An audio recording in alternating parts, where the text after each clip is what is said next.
Good afternoon. Welcome and thank you for joining our legislative briefing, An Insider's View of Capitol Hill. I'm Ryan Quinn with Government Relations here at Bread for the World. So excited that you're joining us. And we're going to start out our conversation today doing a little bit of an overview of Bread's legislative priorities, both domestically and internationally, and the kind of ask that we're making to Capitol Hill. Then we're going to be joined by two special guests, some Capitol Hill staffers who are going to be giving us a little bit of an insider's insight to Capitol Hill and how you can better contact your member and make a difference. Then finally, we're going to have a look at how you can take action. What are the ways that you can take action and reach your member of Congress and help move change forward? So again, I'm joined by our full team. So Heather Valentine, Chonia Johnson, Sergio Mata Cisneros, Lucretia Rogers, and Darren Carrun. We're also joined by our interns this summer, Ben, Eli, and Mina. So excited that everyone's here. I'm going to turn it over to Chonia and Sergio to talk a little bit about our domestic priorities. Thank you, Ryan, so much for that introduction. As we know, SNAP and WIC are two very important safety net programs. These two federal programs are integral to providing families with good nutrition. We also want to thank our Bread members for your continuous advocacy in the last COVID relief legislation that increased SNAP benefits by 15% through September 2021, about $100 a month for a family of four. This increase still falls short of what families need to eat the entire month. We know with WIC, pregnant women, new mothers, young children need sufficient food and good nutrition during the first 1,000 days in order to thrive. Every dollar spent on pregnant women in WIC generates anywhere from $1.92 to $4.21 in Medicaid savings on health care of newborns and their mothers. I'm going to turn it over to Sergio for some additional information regarding CTC and 1,000 days. Thank you, Chonia. So as many of you probably heard in the news, right now the White House and Congress are negotiating to make once-in-a-generation investment in our nation's infrastructure.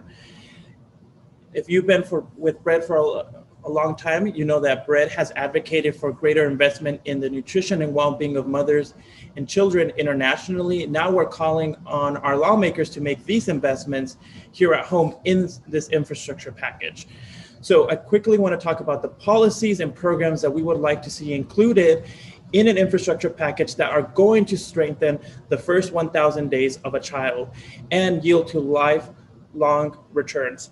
So one of the policies that we would like to see is permanently expansion of the child tax credit. We would also like to see all the provisions of the Black Maternal Health Omnibus of 2021. We would like Congress to waive the certification requirements for the first 1,000 days of Medicaid and WIC, as well as expand paid family leave and medical leave, as well as expand high quality childcare. I quickly want to emphasize investment in an infrastructure package that includes all these priorities would have immediate and lasting positive impacts. They would lower rates of maternal and infant mortality, and as well, they would reduce hunger and food insecurity in families with very young children. They would enable millions of children to realize their God-given potential to learn and develop.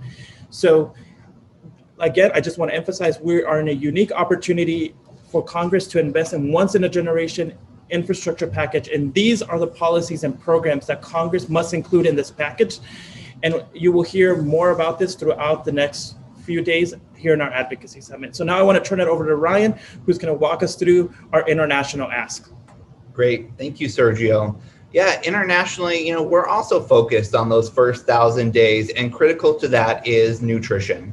So we're really looking at increasing funding for global child nutrition programs, specifically looking for $300 million for the nutrition account within the global health programs at USAID. Now, this funding supports some of the most cost-effective, critical, and greatest high-impact interventions to end preventable deaths and save lives. Unfortunately, even before the COVID-19 pandemic, we were looking at nearly 1 in 3 people around the world was dealing with some form of malnutrition. And based on the current trends, I think we could see at least almost 1 in every 2 persons suffering from malnutrition by 2025 if we don't do something different. Fortunately, the solutions for malnutrition are really simple. The kinds of things that this funding provides for is interventions such as vitamin A supplementation, nutrition education for maternal and child diets, nutrition during pregnancy, breastfeeding, and supplementation for acute malnutrition with products like the ready-to-use therapeutic food. So this is just a basic paste that provides that is stacked with nutrients and high calories for children who are dealing with acute malnutrition. Something as simple like as this can really save thousands of lives. So we're really pushing for this year, and glad you're here to help us with that. I'll turn it over to Sergio and Chonia now to have a little conversation with our Capitol Hill friends. And thank you so much, Ryan, for that. Listen, you guys get ready. We're going to have an insider, as Ryan said, insider insight with 2 great, phenomenal Capitol Hill staffers that I've known for at least the last 10 years. It's Remington Belford, Communications Director with Congresswoman Yvette Clarke of New York, and Jessica Eglin, Legislative Assistant with Representative El Lawson of Florida. So stay tuned. We're going to pop over here just to get ready for that conversation. Thank you so much. Welcome. And thank you guys so much for joining us. Today we have with us the amazing Remington Belford and the amazing Jessica Eglin from Capitol Hill. Remington is with the Communications Director with Congresswoman Yvette Clarke out of New York. And Jessica works with Congressman Representative El Lawson out of Florida. So thank you both for being here today. We're so excited to be able to get firsthand information from both of you about your experiences. You're in 2 different positions. And so we want to just learn a little bit and want our members to know what it is you guys look at or hear pretty much every day. And even when you look at your computer screen, what's coming across your email screen or your fax machines, if they're still using those things. But we just wanted to get some information from you. So thank you so much. I'm going to kick it over to Sergio, who's going to ask you, we're going to go back and forth. So feel free to give us as much information or as little information that you can give us, considering what your positions are. But we do appreciate you joining us today. Sergio? Yeah, so quickly, can you just tell us a little bit about your work on Capitol Hill and how you made it and why you're passionate about doing this work? Jessica, ladies first, please. Thank you. First off, I'd like to say thank you for having me today. As I stated, I'm Jessica Eglin. I work with Congressman Lawson. I've been with my boss since March of 2016, and I've been working in the federal government since January of 2017 when we won our election. I started in our district office being our staff assistant and doing casework. So I had a lot of firsthand constituent conversations there. And then on August of 2018, I transferred up here to the DC office where I've been the staff assistant, the legislative correspondent, and now I'm our healthcare legislative assistant. I'm passionate about public service because I've always wanted to be in a position that lets me be of service to people. I became super interested and passionate in government and politics back in high school, and working for Congress was literally my dream job. Where else can you be of service to so many people every single day? So I'm very grateful for my job, and I'm very grateful to be here. I'm very grateful to push the Congressman Lawson's great legislation, as well as pushing policies that help out constituents in my district.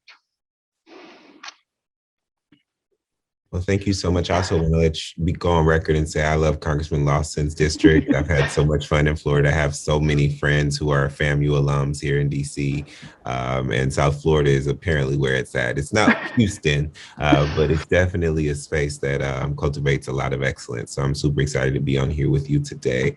My name is Remington Belford. I serve as the Communications Director for Congresswoman Yvette D. Clarke, who is the representative for Central and South Brooklyn. She is a dynamic Black woman, actually the only Black woman that is represented in the New York delegation on the federal level.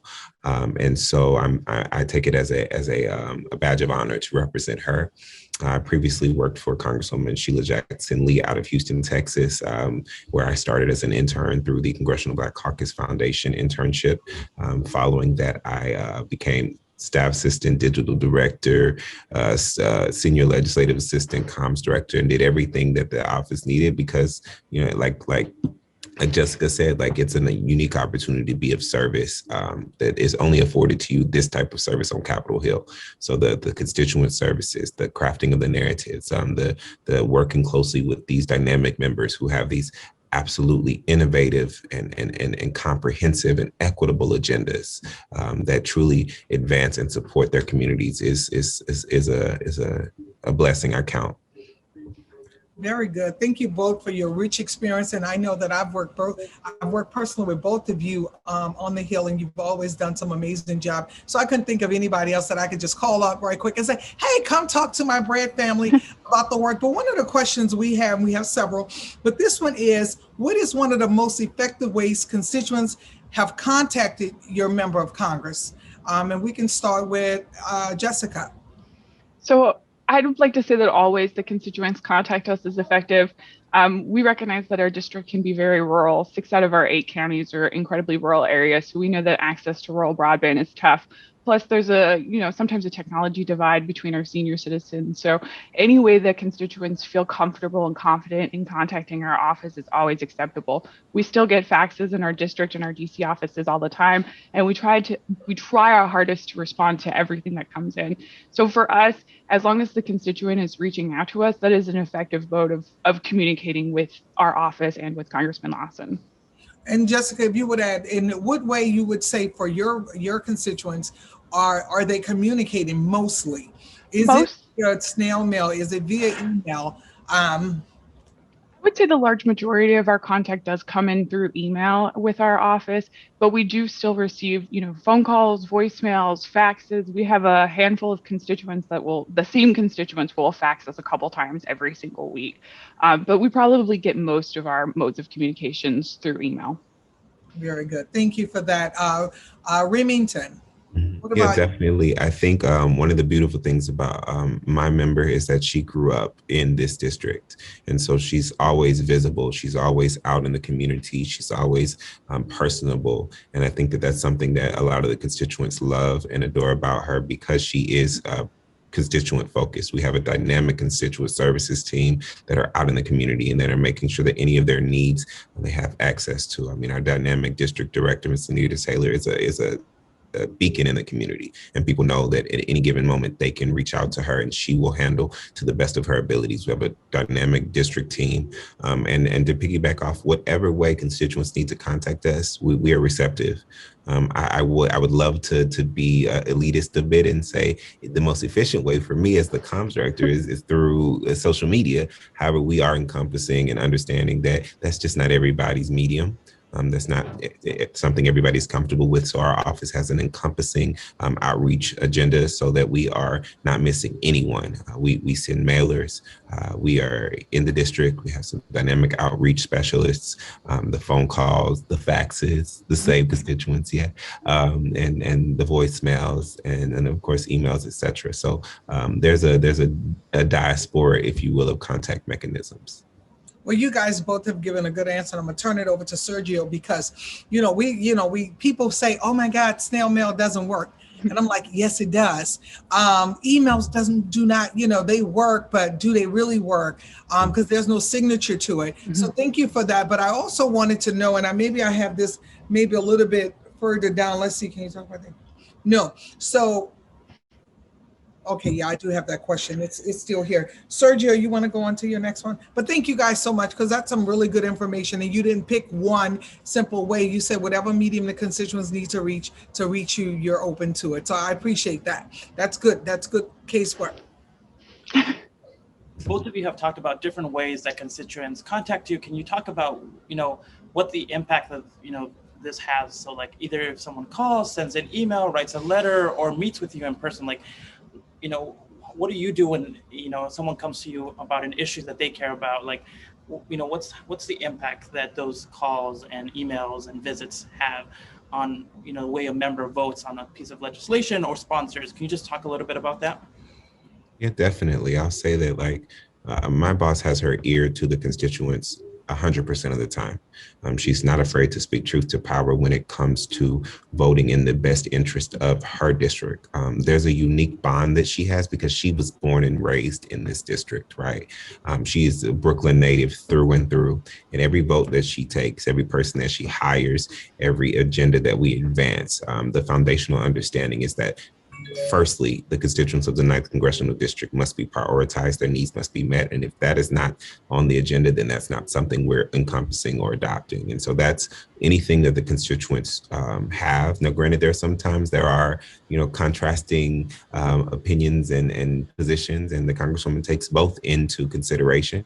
And it's really admirable to watch, especially when some of them, the more high value, particularly precarious positions come about, and the way in which she, entertains every aspect, every narrative, every opinion, to the best of her abilities, and makes her decision based on, her consciousness and her understanding of the district. And so it is definitely a critical, vital factor of the decision making in this office.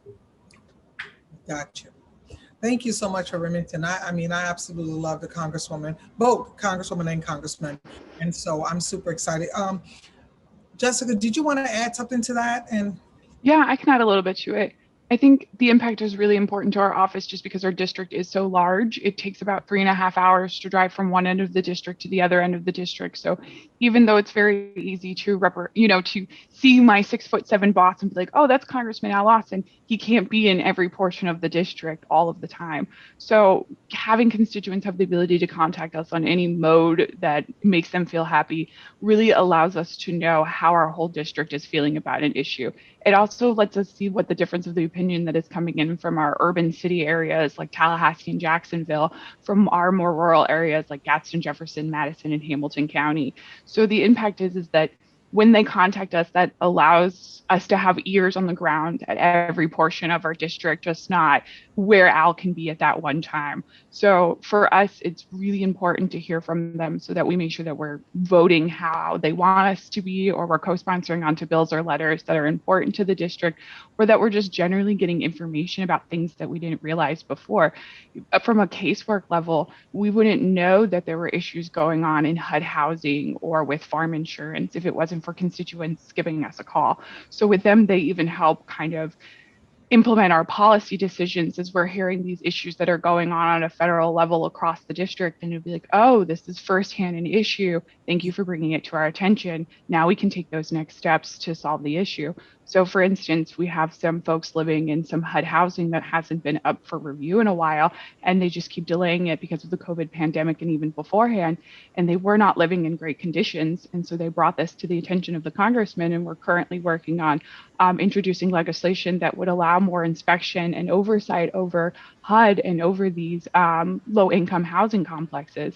And if these constituents had never come to us to contact us about this issue, it would have been really hard for us to draft this legislation if we weren't aware that these things were going on.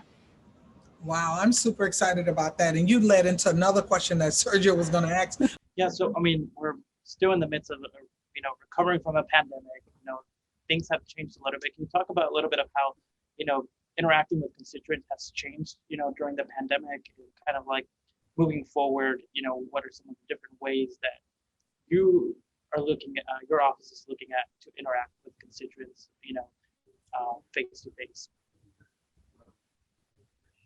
Well, I guess I'll go ahead. Well, one of the things we've done, because Congresswoman Clark is very diligent about safety measures and adhering to, and has been adhering to the CDC recommendations, right? Because she has octogenarian parents who, she lives close to. And they're a very close-knit family. And so we were very adamant about that as a foundation. And so what we did is we rolled out a robust digital presence, a robust virtual presence, where we were converting in-person meetings to digital and virtual. And I'll say that, I'm very proud of my boss because she has made this transition to a very digital space. And I mean, she's got her you can go in there now, she's got like 3 screens going: laptop, tablet, desktop.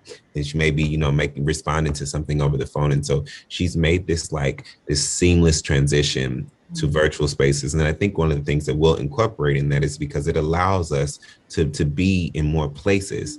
It allows her to, have a more pronounced reach, and gives constituents a more direct line to the Congresswoman when she's here in DC as well. So that's something I think we'll definitely keep incorporated into our system. But I don't do constituent services, so I won't opine.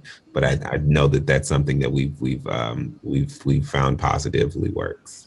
Thank you so much for that. Jessica? I think I'd have to second that.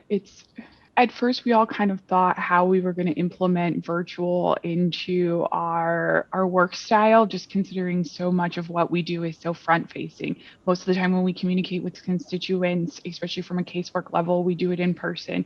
We do in-person meetings, and then we were forced to take everything virtual. And I think we'll continue to keep virtual being something that our office uses for meetings, both with constituents, outside organizations, casework, or legislative meetings, just because it offers a flexibility that we didn't have beforehand. Now, constituents that are in Florida who want to meet with the congressman while he's here in DC will have the ability to do that through a virtual meeting. And I think the virtual age has just opened up accessibilities to both the congressional member as well as staff, and has also allowed an additional mechanism to complete casework. Instead of having to do a phone call to call, a constituent about a case that they're having, or go out of our way to meet them in person, now we have this digital aspect where you can communicate with them on one-on-one to try to solve whatever their federal issue is. So I really have to just say virtual has been such an additional blessing that has allowed our jobs an ability to be extended as well as to have flexibility. Thank you. And another question that I quickly want to ask is, so members care a lot about what's said about them in the media. Talk about, maybe you were mentioning about like how members track what's said about them in either op-eds or letters to the editor. How impact does these mediums have on when it comes to members on issues or policy decisions?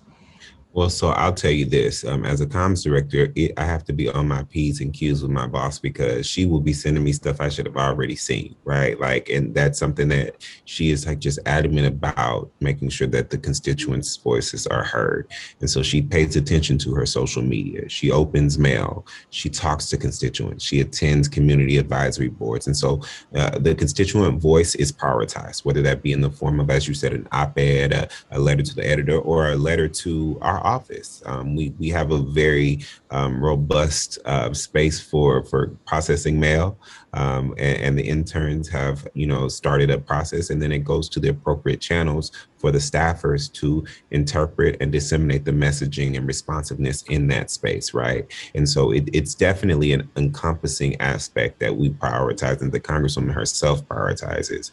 And like I said, I have to be on my P's and Q's because I'll get a op-ed about something that applies to the district, and I hadn't even seen it. And Congresswoman was like, "Hey, let's make sure that we are active around this. Hey, let's make sure that we're paying attention in this space. Let's make sure that we're prioritizing. Let's make sure these people know we heard them, and we're working on it." And so that's something that I really pride myself on, because this office is so diligent. I mean, recently we were getting calls about there was an issue with passports. As things reopen up, our district is one of the most diverse districts in the nation. And so being able to travel home to their loved ones was an issue of critical importance. And the Congresswoman, immediately took to writing a letter to the Assistant Secretary of State, as well as Postmaster DeJoy, to figure out how we could combat this. And she, enlisted the support of much of the New York delegation to ensure that this is comprehensively and competently addressed. And that's the type of environment that she's cultivated here. It's just an environment of responsiveness and dedication to the needs of the 9th Congressional District. I also wanted to briefly talk about, the unique opportunity that we have in front of us in Congress. Congress is currently talking about passing major pieces of legislation, maybe an infrastructure package that could be once in a generation investment. Can you just talk about like the nature, the great opportunity we have right now in front of us, and in passing these major packages, and how the impact they're going to have for the generations to come? Yeah, I can tackle that a little bit. So we're currently voting on the infrastructure package right now. I would have to say it's a great piece of legislation. We're talking at over $500 million is in it. When you look at it, it also includes member designated projects. So every single member of Congress had the opportunity to submit a number of proposals for transportation projects in their district. So considering members are the most reflective of their district, they're there, they know what's going on, they know what jobs are priorities, what needs to be completed. So this was really an opportunity for every member to submit transportation and infrastructure projects that would make a gigantic impact on the district. And so in this transportation package are all of these members designated projects, which would funnel billions of dollars into every state, into every district to fix projects that members think are high priority for their constituents. So not only will this, fund bridge repair projects, massive infrastructure projects, roadway repairs, you name it. It will also include a lot of these member designated projects. We're also working on the budget, which also includes community projects, which are a version of earmarks in which members were allowed to do 10 projects for their district. So again, we have great economic development initiative projects, we have food bank projects, we have mobile health unit projects, we have thousands of projects that, if they're funded, will immediately create jobs and fill a need and fill a void inside our communities. This is a wonderful time to be passing great pieces of legislation, especially with President Biden pushing for infrastructure, for child care centers, for more education, more schools. And so I think this is really a good time for every member of Congress to be working on priorities in their district, not only from this designated community project way, but also in their own legislation. Super. Remington, did you want to add something to that? Or? I totally agree, Jessica. I'm going to be completely transparent and also say one of the things that my boss has prioritized is increased access to broadband. As she's the subcommittee chair of the Cybersecurity and Innovation Subcommittee on Homeland Security, and she's made it her mission to ensure that people understand that we have to prioritize broadband access when we talk about infrastructure, and how historically African American communities and communities of color have been marginalized because they don't have access to the type of necessary provisions such as broadband that lead to the exacerbated education gap, or the digital divide, if you will. And so that's been something that she's truly advocated on. And then, of course, infrastructure is inclusive of cybersecurity as well. Critical support and protection for cybersecurity is also important in the job creations aspect. So just piggybacking off of what Jessica said, this is a momentous legislative undertaking. And I know that my boss is actively working with leadership and in the Democratic Party as a whole to ensure that, the needs of Black and Brown communities and the 9th Congressional District are prioritized in this infrastructure package. Yeah, so, some of the things that we're going to be talking about in the conference is the importance of the child tax credit that passed. We had a historic one-year expansion of it in the American Rescue Plan, but the president has proposed extending, and we're hoping Congress will take it a step further and make it a permanent thing, and it's being proposed in the infrastructure package. Can you just briefly talk about the impact that this historic expansion is going to have, either in your districts or taking it a step further? I mean, I think the child tax credit is going to be fantastic for families, especially considering we're starting to enter this time period where the eviction moratorium is no longer standing, and we're going to see a lot of folks who are facing eviction charges coming up. So this is going to put a lot of additional funds into families' pockets. So hopefully it can help them catch up on back rent, or also help with, we have a massive issue with food insecurities, especially for families with children. As we enter the summer month, it always becomes a struggle of whether or not where certain families are going to get food for the week. considering a lot of children receive their only meals through free breakfasts and free lunches at school. So this child tax credit can help make sure that we're addressing food insecurities in families, especially in areas that are food insecure and Black and Brown communities. Awesome, awesome, awesome. And so listen, for our BREAD members, we have had a wonderful conversation. I know both of you work for members of the Congressional Black Caucus, and so I know that you're about to have a presser. And so what I wanted to do, so if you have to pop off, certainly feel free to do that. But thank you so much. And Sergio going to close us out. But I want to encourage our BREAD members to be active, to use your voice, to use whichever medium you think you need to use to be able to reach these members of Congress, because they understand that you are the ambassador to them. You are the one that's supposed to get them the information in whatever way you want to be able to get it. So I just wanted to reiterate that we have to use our voices. And so on tomorrow, many of them will be calling, will be emailing, will be writing letters. And we just want to say thank you so much for having this conversation with us. Sergio, you want to close us out? Yeah, no, thank you so much for taking the time out of your day to speak with us and speak with these amazing advocates that are all around the country. So thank you so much, and we'll continue with our legislative updates. Thank you. So, hey, as you heard from the conversation Sergio and I just had, wasn't that amazing, Sergio? It was. It was. Let me tell you something. They've already told us what we need to do. We need to stay engaged in the process, and there is no one right way to do this advocacy thing. You have to stay engaged. Now, when you engage the first time, it's not just a one and done. You need to follow up.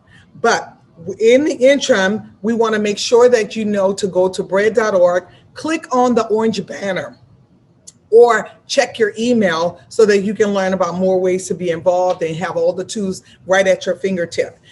Different ways we want you to know that you can continue to activate the advocate in you. As the great staffers mentioned, there's more than one way. There's no right way. And it totally depends on where you live and how you're communicating with the member of Congress. So whether it's writing a letter, whether it's sending an email works, letters work, even fax machines still work, right? So I was like, I didn't know they still do that, but hey, there you go. Make a phone call. Make sure you schedule a virtual lobby visit by contacting your organizer. In addition to that, write a letter to the editor or an op-ed about your experience and how it's going to impact you and your family or your community. Post and share on the famous social media. We know that I like to say if it's not written, it didn't happen. So post it on social media so your friends will know, your family will know what you're advocating for. And to learn more about how you can act, you should reach your join one of the regional gatherings that they're going to be hosting with your organizers. Just check your email. The information is there. If not, pick up the phone and call one of the organizers, because they have all the information you need to continue to activate the advocate in you. So again, thank you guys so much for joining us. Yeah. Take action. Take action. Thank you so much.